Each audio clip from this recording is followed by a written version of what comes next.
My daughter was manipulated by her mother and took her side in the divorce. 8 years later she returned to apologize, but my reply broke her heart. I am a 54-year-old man who got divorced from my 48-year-old wife 8 years ago. My 28-year-old daughter cut all contact with me and chose her mother's side without even asking me how I felt. Even though my divorce was nearly a decade ago, it has taken a lot of time for me to accept how things turned out and make peace with my life. This has been partly because my ex-wife tried to completely destroy my reputation, but mostly because I really love my daughter, and being completely shut out from her life was harder than anything. As she was an adult at the time, there was no way for me to be in her life unless she wanted me to be, and she seemed sure of her decision to pick her mother over me. I don't have any family of my own except my mom, who had Alzheimer's, so the whole ordeal was definitely one of the worst things that has ever happened to me. I tried to contact my daughter several times after the divorce, but she was dead set on being on her mom's side and didn't even try to hear my side of the story. At one point, my ex reached out to me and sued me for harassment if I didn't leave my daughter alone. That spelled things out for me, and I stopped contacting her. I spent the last 8 years taking care of my mom and focusing on my career. I've had a few casual relationships here and there, but I feel like I can't truly trust another person after my divorce. Anyway, that has been my life for nearly a decade. Sorry if I seem like a downer. The reason I'm writing this post is because my daughter recently reached out to me after all this time. I was over the moon and thought that she had finally come to her senses and understood that the divorce was not just my fault. It was also comforting in particular because my mother recently passed away, and I've been dealing with that grief by myself and was craving some comfort in family. So, my daughter reached out to me a few months after my mother passed away. I got a call from a number I didn't recognize, and I picked up to hear a woman's voice on the other side. I didn't know it was my daughter and didn't even recognize her voice because it had been that long since we spoke. I was quite shocked when she introduced herself. She said that she saw on Facebook that her grandma passed away and wanted to check up on me. I was taken aback. I didn't even know that she kept tabs on me online and thought that was sweet of her. We talked for a bit, and she said that if I wanted to meet and actually catch up in person instead of on the phone, she would like that. I was extremely happy and agreed immediately. We agreed to meet at my house over the weekend. I was really excited about meeting her after all these years, so I am writing this post to share my excitement with anyone who might be reading. I hope we can rebuild our relationship again or at least get to know each other. My daughter came over to have dinner with me because I wanted to cook for her. I was nervous and excited. When I first opened the door, I absolutely didn't recognize her because it's been nearly a decade since I last saw her, and she was just a little girl back then. We started talking, and even though it was a little awkward at first, I think we both opened up after a while. She told me about her life and what she does for work, and I told her about my life. After dinner, we finally acknowledged the elephant in the room. I asked her why she never bothered to listen to my side of the story during the divorce and chose her mom by default. I admitted that her mother was more present as a parent because she was a stay-at-home mom, and back then I worked in construction and worked long hours, but I always tried my best to take out as much time as I possibly could for my daughter. My daughter then said that she regrets how things turned out and that she was too young to think things through and got manipulated by how her mom made things sound. Basically, my ex-wife painted me as the ultimate bad guy who didn't care about anyone except himself, and since she never got to hear my side of the story, she never questioned whatever her mom said. We talked a bit more about this, and things were going well until she finally revealed why she was there. We had been talking for hours at that point when I asked her what made her reach out to me after all these years. She looked a little uncomfortable, and I told her that she could be honest with me. Well, then she said that she really had been keeping tabs on me through Facebook, and when she found out that her grandmother had died, she thought lawyers would contact her about her inheritance. When no one did, she thought she should reach out to me personally. She said that she wanted to give me some time and space to grieve, but she had recently gotten engaged and could really use some money to help out with the wedding expenses. I felt like I was getting punched in the gut, honestly. I thought that after all these years, my prayers were answered, and I could have a family again, but it turns out she never cared for me in the first place, and all this was a way for her to get her inheritance. The funniest thing is that it's not even her inheritance legally, it's all mine. If only she wasn't such a terrible daughter to me, she would definitely end up with most, if not all, of it. I don't care about money, I never have, honestly. I live in a house of my own, don't have any expensive hobbies, and mostly buy my clothes from Target. Even if the inheritance wasn't in question in the first place, I wouldn't have minded helping out with her wedding at all if she had reached out nicely instead of trying to take advantage of me and only caring about the inheritance. All of this was going through my head at the same time. I somehow maintained my composure and asked her if that was all she wanted. She got very defensive and said that the inheritance comes second, and her actual goal was to connect with me, and she would never forgive herself for not reaching out while her grandmother was alive. She said that she had wanted to reach out for years but never got the courage to actually do it because she thought I would never forgive her for kicking me out without an explanation, and that she was also manipulated by her mom. But I could see from the panicked look on her face that she was just trying to smooth things out so I could forgive her, and I wondered if she was just after the money. I asked her how she knew she had an inheritance, and she said that a couple of years before the divorce, she was visiting my late mother, and she told her that she wanted her to inherit everything left by my father, who passed away years ago, as she was the only grandchild in the family. I don't have any siblings, and at that point, my marriage was fine, so I understand why my mother might have said that to my daughter.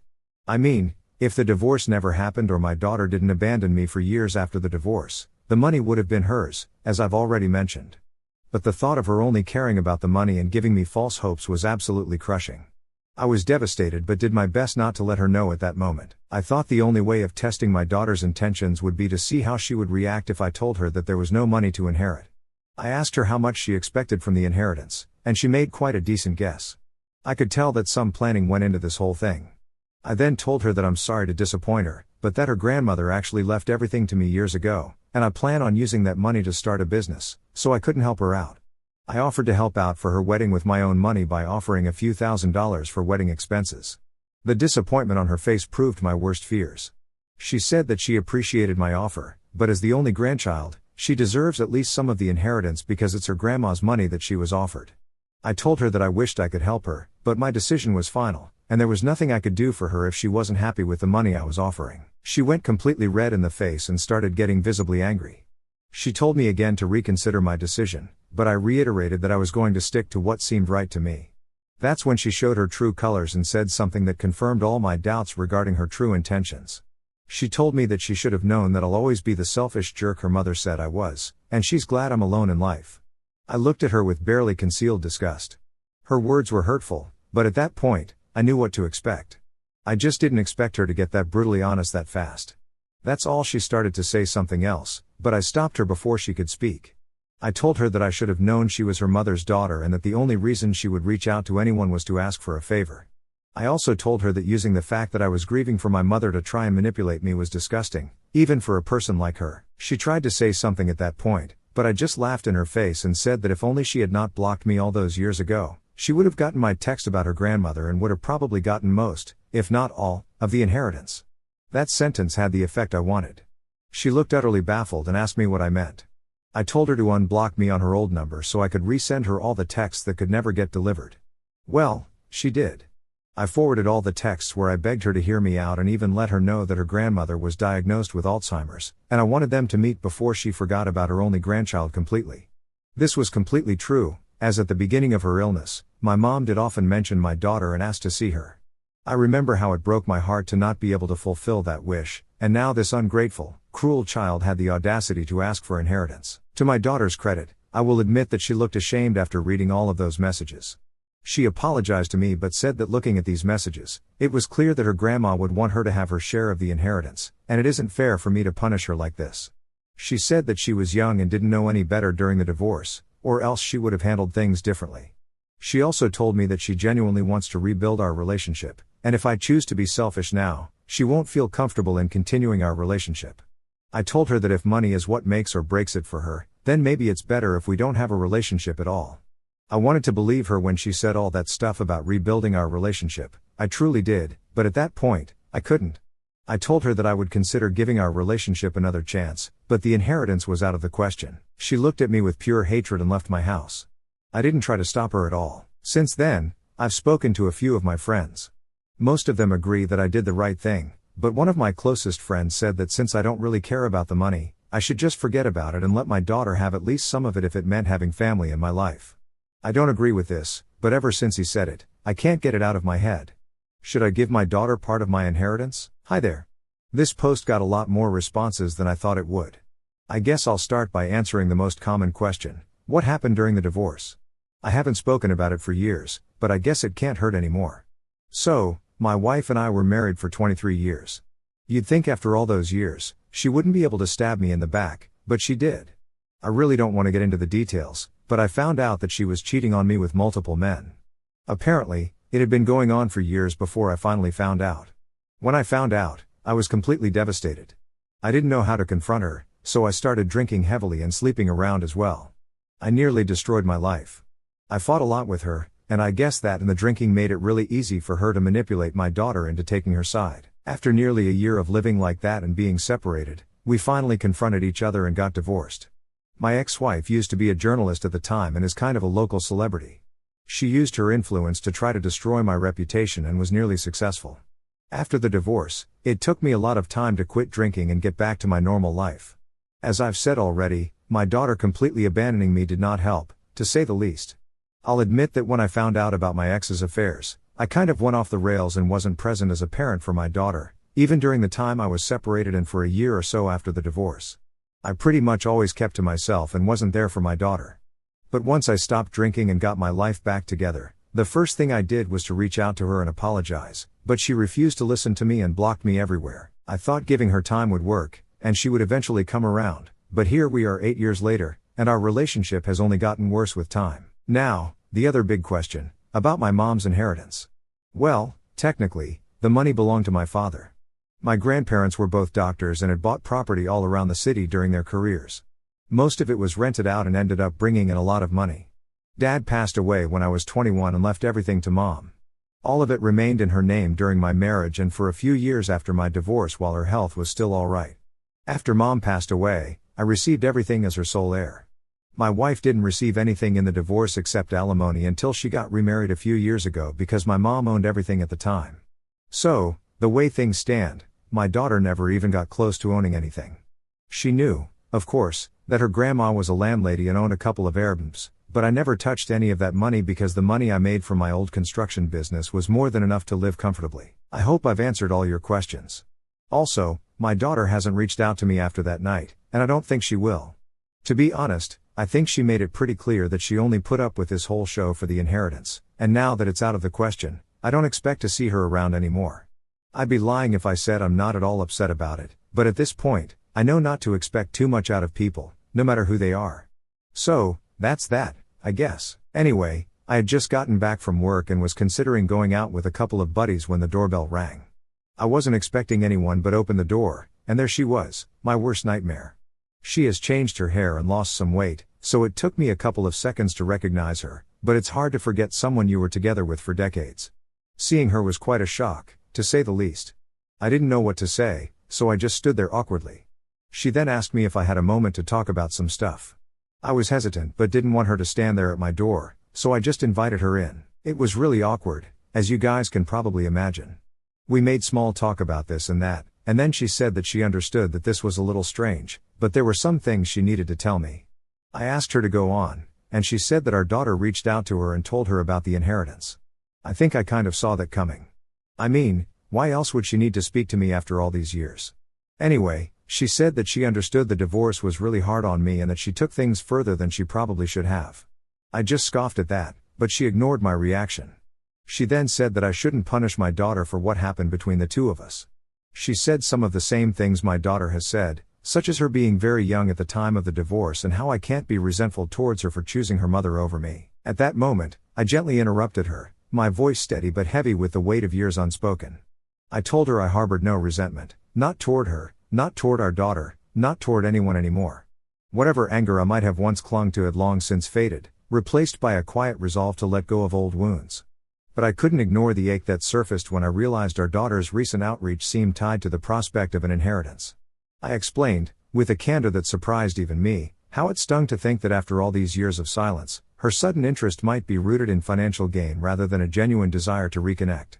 I reiterated what I had told our daughter: had she reached out earlier, with sincerity and without ulterior motives, the inheritance would have been hers without question. My ex-wife began to offer some defense, her words faltering as she tried to justify the past, but I cut through the excuses. My decision was final, I said, unwavering. If all they wanted was to circle back to this same tired argument, they were wasting their breath, and my time. Sensing the conversation was spiraling into futility, I glanced at the clock and mentioned I had plans. If there was nothing more to discuss, I suggested she leave, my tone firm but not unkind. She nodded, her expression a mix of resignation and regret, and murmured an apology for disturbing me. I brushed it off, assuring her there was no need for apologies, and watched as she gathered herself and walked out the door. The click of it closing echoed in the quiet of my home, leaving me alone with my thoughts. I sank into a chair, the weight of the encounter settling over me like a fog. I hadn't expected to see her again, not after all these years, and certainly not in the familiar space of my own home. The conversation, brief as it was, churned up memories I'd buried long ago, moments of laughter, of pain, of promises broken and dreams unraveled. They flickered through my mind like an old film reel, each frame tinged with a bittersweet ache I'd rather not revisit. I sat there, staring at the walls, trying to process the surreal exchange. How strange it was to hear her voice again, to see the lines of time etched on her face, to feel the ghosts of our past hovering between us. It wasn't anger that stirred in me now, but a kind of weary disbelief that we'd reached this point, still tangled in the same old knots. Needing to shake off the heaviness, I called up some friends and made plans to go out. The laughter and chatter of the evening were a welcome distraction, a way to push back the flood of memories and doubts. I didn't want to dwell on what was said or unsaid, on the what-ifs that lingered like uninvited guests. For now, I chose to focus on the present, on the clink of glasses, the warmth of companionship, and the hope that, in time, I could make peace with the past. The wedding was still ahead, a tentative step towards something new with my daughter. Whether this encounter with my ex would complicate things or not, I couldn't yet say. But as the night wore on, I resolved to let it go, at least for now, and to keep moving forward, one uncertain step at a time. This afternoon, while immersed in the rhythm of my workday, my phone buzzed with a call from my daughter. Initially, I hesitated, my finger hovering over the decline button, worried that this might be another discussion about the inheritance, a topic I've grown weary of revisiting. But something stirred within me, a flicker of curiosity or perhaps hope, and I answered. Without preamble, I made it clear that if this was about money or assets, I saw no point in continuing the conversation. To my surprise, she assured me it wasn't. Her voice softened as she explained she had been reflecting deeply on our past, on the rift that had grown between us, and she felt compelled to offer an apology. She admitted she could have handled things differently and expressed a desire to mend what was broken. Then came the unexpected, an invitation to her wedding, extended with a sincerity that caught me off guard. She wanted me there, not as a formality, but as a step toward rebuilding our relationship, if I was willing to forgive and try again.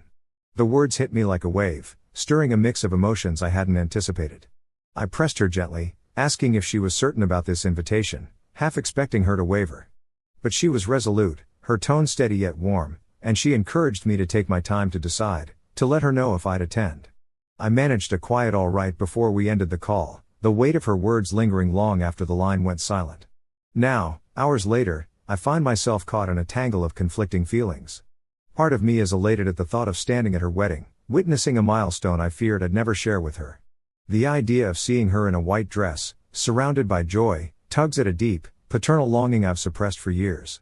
Yet, a nagging doubt gnaws at me, whispering that this could be a calculated move, a way to soften me up, to secure a foothold in the inheritance dispute that has long strained our bond. The cynicism is hard to shake, born from years of distance and disappointment. But what if she's genuine? What if this is her heart reaching out, seeking to bridge the chasm between us? The thought of rejecting her invitation, of closing this door, fills me with dread. If I say no and she withdraws, never to reach out again, I'd have no one to blame but myself. The risk of missing this chance to reconnect, to be part of her life again, feels too heavy a price. I've spent too many nights wondering what could have been, replaying our arguments, wishing for a moment like this. Yet, the fear of being manipulated lingers, a shadow cast by our fractured history. After much reflection, I've made my decision. I will attend the wedding. The advice I've received resonates. Accepting her invitation doesn't commit me to anything beyond showing up. It's a gesture, a starting point, not a contract. I'm not part of the wedding party, nor do I expect to be. The idea of walking her down the aisle feels like too great a leap after years of silence, and I sense she feels the same. For now, being a guest is enough, a quiet presence in her moment of celebration. I'm under no illusions that this single day will erase the past, but I hold on to hope that it could mark the beginning of something new. Perhaps this is the first page of a chapter where we learn to know each other again, to build something meaningful from the ashes of what was. I want to believe in her sincerity, to trust that her words come from a place of regret and hope, not agenda. Time will reveal her intentions, but for now, I choose to take this step, to show up, and to let the future unfold as it will.